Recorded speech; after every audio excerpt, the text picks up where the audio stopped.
What's up, shorties? Oh, welcome back to another video. You get the casual setting today because I'm sitting at my computer and I'm gonna be going over a week of workouts as a petite to help build muscle and lose fat. Also, excuse me, I've been sick and I lost my voice over the weekend, so I sound a little funny, but hopefully you can deal with me today sounding slightly like Marge Simpson. It was a lot worse. The other day, it definitely sounded like I was an 85-year-old woman from Brooklyn, like, hello, dog, can you pass me some cigarettes? Yeah, so I want to talk a little bit about my current split. I'm weight training across 4 days per week. So they are full body sessions. This is just how I really prefer to train. You can kind of find whatever split works for you, but I really enjoy full body because I find that for me, it doesn't fatigue a muscle group too much. Like, it's not too taxing for a muscle group, and that helps me push the exercise much harder. So for an example, I'll get into it, but definitely, like, instead of just having a leg day where you do a million sets of your legs where you're just kind of tired, and after your first couple exercises, you're starting to rush through everything and you're mentally getting tired, your body is physically getting tired, and you start to kind of like just kind of slack off because you're ready to be done. I'd rather not do that. I'd rather go really hard and put a lot of effort into just a couple of exercises for the glutes, let's say, and then some for upper body, the back. Yeah, just do it that way.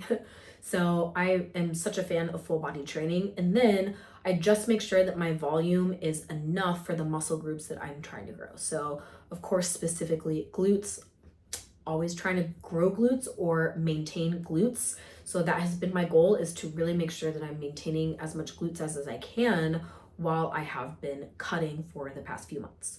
So glute volume is the highest volume that I currently have in my program. You always want to think, whenever you guys are working out and you are trying to maintain muscle and build muscle, it's my cat, I'm sorry. You want to think of your weekly volume per muscle group. You don't want to think about how many days you're working out or how long your workouts are. You could be really efficient whenever you're working out, or you could be totally not efficient whenever you're working out. You could have high intensity whenever you're working out, or you could have a very low intensity whenever you're working out. And, you know, like, the time and the frequency doesn't matter unless all of these things are in place. So you never want to say to anybody, I work out 4 or 5 times a week and I don't see results. Well, what's the volume that you're actually doing for the muscles that you're trying to grow? If you're trying to grow your glutes, are you only training your glutes with 8 sets a week, or are you training them with 15, 16, 20 sets a week, you know? So first and foremost, always think about the volume that you are using for muscle growth. So that being said, I am up to about 16 to 18 sets for glutes specifically with this program, and that is spread across 4 days of training. I have about half that is dedicated to exercises that are hitting the bottom of the glute and the glute max, and half that is training the rotary and abduction movement of the glutes. So it's training that glute medius, which is going to help develop that upper glute and add to that roundness just a little bit. So that is how I currently have my glute training split up. And then the rest of the volume that I have for the rest of my body is lower. So I think I only have maybe 8 to 10 sets each of upper body pushes and pulls. So keep that in mind. I am not intent on growing my upper body or my abs or anything else. I am simply trying to maintain as much muscle mass as I can while I am going through a cut. And I have increased my glute volume intentionally during my cut to help preserve as much glutes as I can. Okay, you guys, so let's get into my week of workouts. Day 1, we are starting off with a hinge pattern. So we are working mainly the glutes and that upper hamstring with an RDL. Because I am petite, I definitely need this platform. You can see I have a weight plate there, and that is because I'm close to the ground and I have good flexibility and good range of motion. So I need the plate to make sure that I can hit the proper depth. Otherwise, I'm not getting as deep as I should be. I definitely recommend using straps because at some point think about your lower body is a lot stronger and bigger than your forearms, correct? So your forearm musculature is going to fatigue and get really tired way before your legs do. So using straps will help make sure that you can actually lift enough weight that is challenging for your lower body, and it is not what we call like a limiting factor. So you're not getting tired in the exercises because of your grip in your hands, and that's why you need to stop. We don't want that. We want to make sure that you are getting tired within like those glutes and those hamstrings. I originally had been supersetting RDLs with my chin-ups in order to save myself some time in the gym. But as I was getting as I was increasing my volume a little bit and also just pushing the weight and pushing the intensity, it was super taxing on my grip, and also just my lats were tired. Your lats are absolutely working in isometrically whenever you are holding the bar close to you.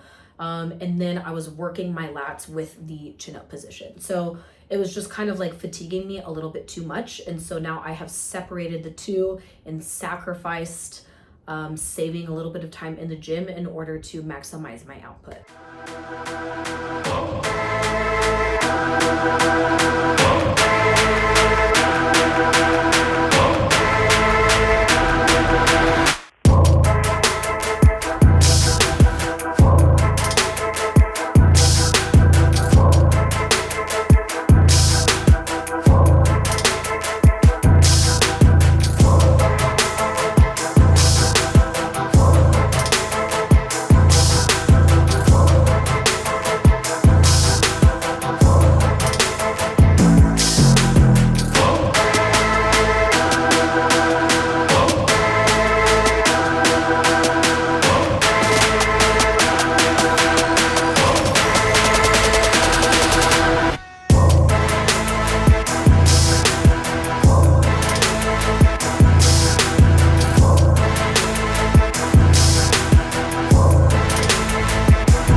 We are on day number 2, and we are starting off this day with one of my favorite exercises. And yes, I am a masochist because I happen to actually love a Bulgarian split squat. I know most people hate this exercise.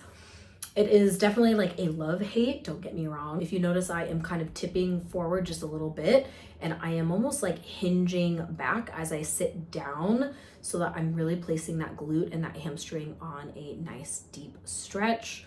Oh my God, love this exercise. This is torture. This is really only my glute focus for today.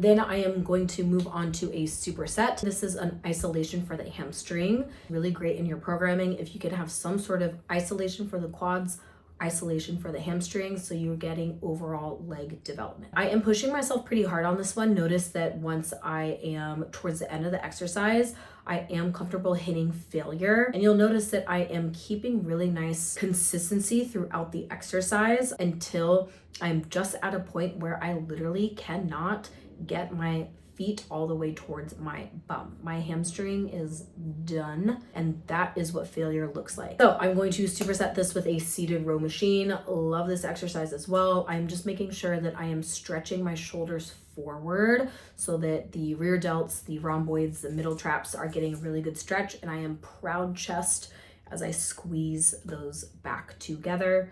And just again, nice consistency with this one. It's a really great back builder. Love this exercise.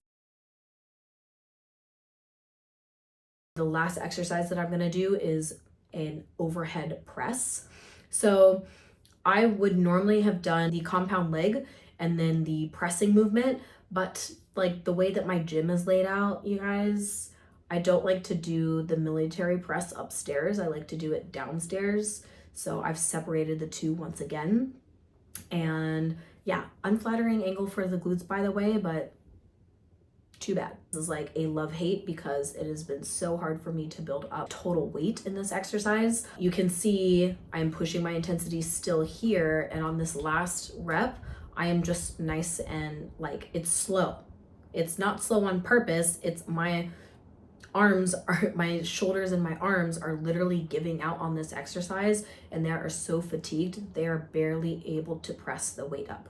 So I definitely count this as a 9 to even almost 10. I could have tried to do one more, and I might have just squeezed out one more rep. I might not have. So that is it for day 2.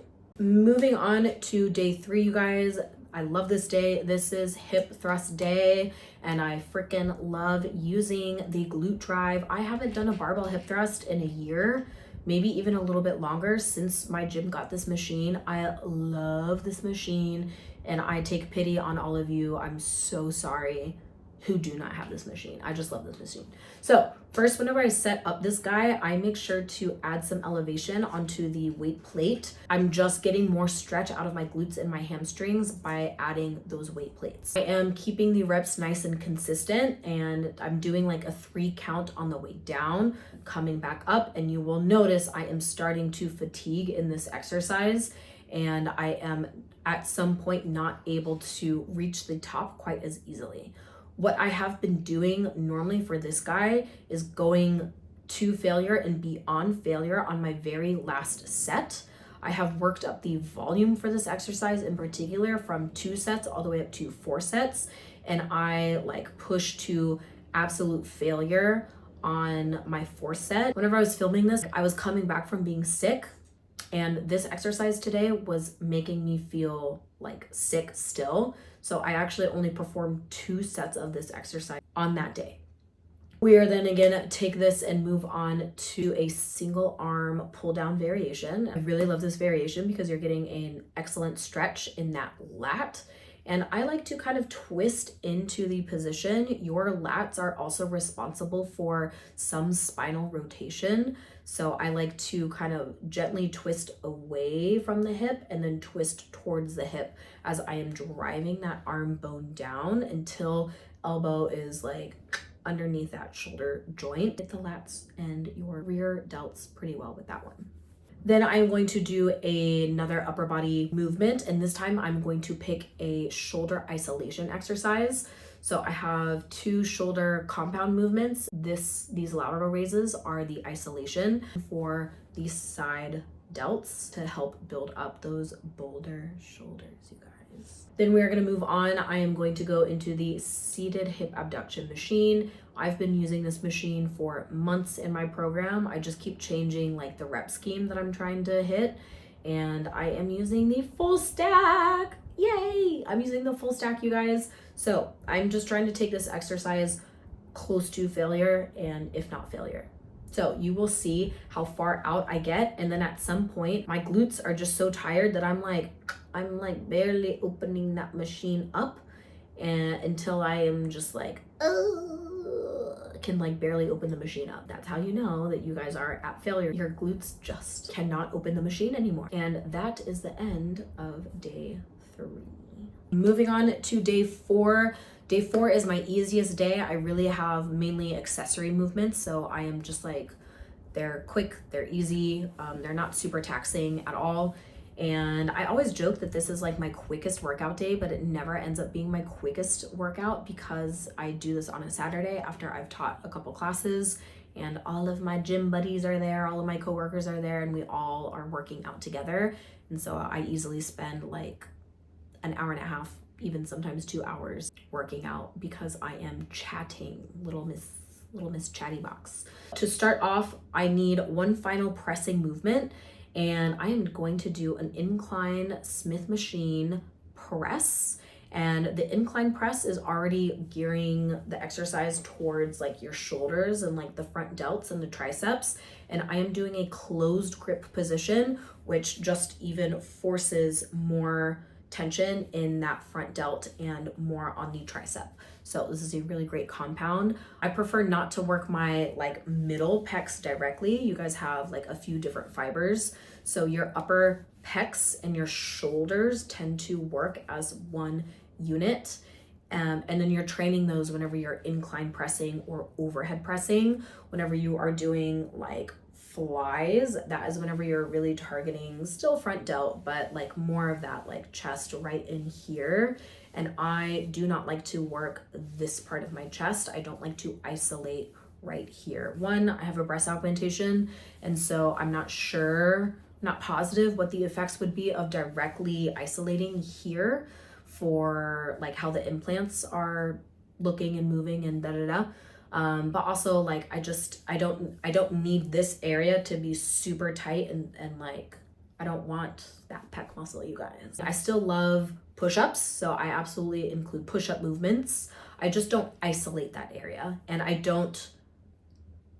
I will build out more volume for like the shoulders than I do, and more vertical pressing than I do straight up horizontal pressing. So I include push-ups and things like dips, but outside of that, it is a lot of just incline pressing and overhead pressing. Then we're going to move on one final pulling movement. I'm going to kind of target my rear delts with this rear delt row, I call it. So it is not quite a face pull. I'm not really using external rotation in this movement. I am just, again, stretching my shoulders forward and driving my elbows back until my elbows are just in line to my shoulder and just a little bit behind, so I can really hit that rear delt and some of those other upper back muscles. Love this exercise. This is a great one. You'll notice I have one foot back for stability. If you have feet parallel, it takes away from the stability of the movement, and you're gonna like be a little bit wobbly and off balance. And so then you won't be able to pull quite as much because you're trying to catch your balance. So put one foot back. Even better, honestly, if I had just sat down, I should have just sat down to give myself more stability in this exercise, but this is how I did it. Supersetting those two, again, try to get in and out of the gym as quick as possible. Then we are going to move on to another isolation for the glutes. So that abduction rotary motion, I needed kind of one more exercise to balance out my glute max training with my glute medius training. So I am doing this variation at the cable column again, and I don't really recommend this one for beginners, but I have been really enjoying this. I'm using the bench for stability in the movement, and I can really focus on that leg drive out and that hip abduction. So I am leading with my heel. This one is also really good for placing a stretch on the glute medius because my leg is crossing beyond midline. And so right at that initiation point, that is where my glute medius is getting a really good stretch, and the cable column immediately is placing tension right out of that bottom position. You want to make sure that you are kind of keeping in that like frontal plane and this lateral movement, and then you're not just kicking the glutes back behind you.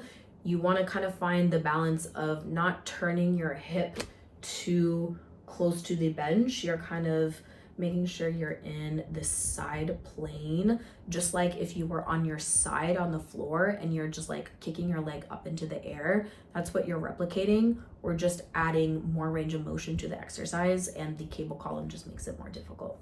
In between those sets, I am going to, again, time efficiency, I'm going to perform some triceps, and then whenever I go and do the other leg, in between, I will superset and do some biceps while I am resting the legs.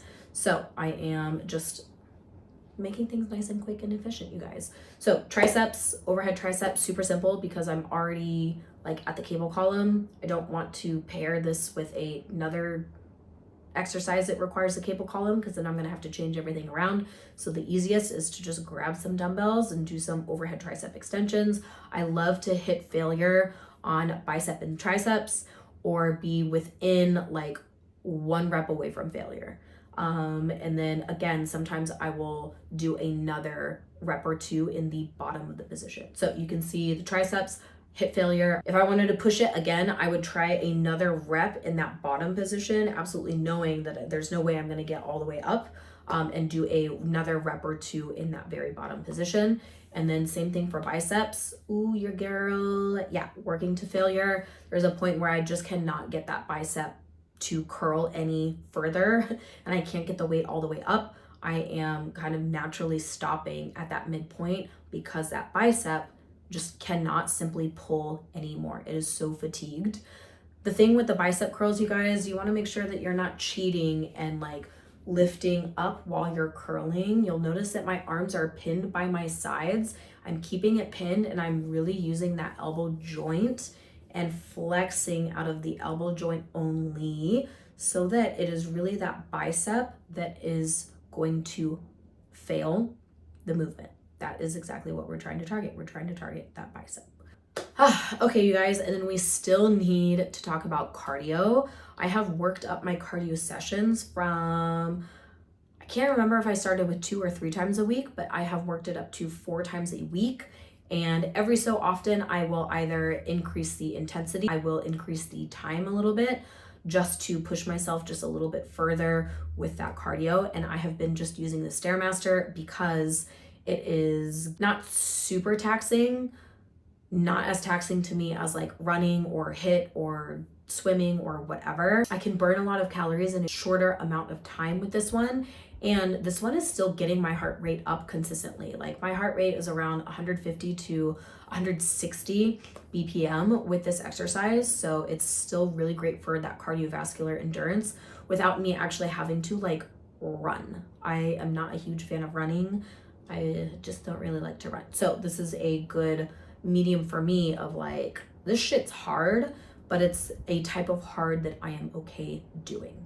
So what I'll normally do with cardio, I have 4 sessions of cardio and I have 4 sessions of strength training. I normally do combine them so that on 3 days out of the week, I am performing both a strength workout and then the cardio after.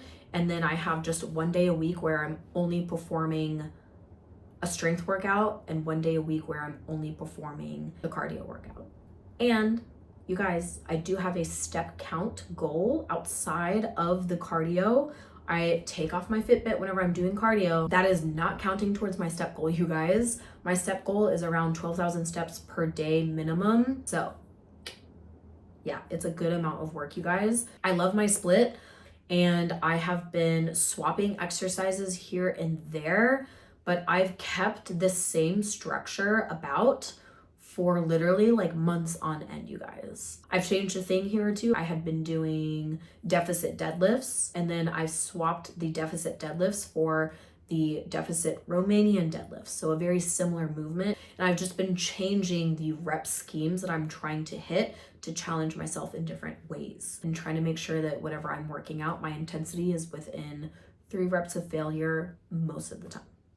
Okay, my petite ladies, I hope this was just really good insight for you and that you got something out of it. If you want to copy these workouts, please, by all means, just, let me know if you repeat some of the workouts and how it goes. If you have questions, leave me some comments. Don't forget to like and subscribe, and I will catch you in a different video.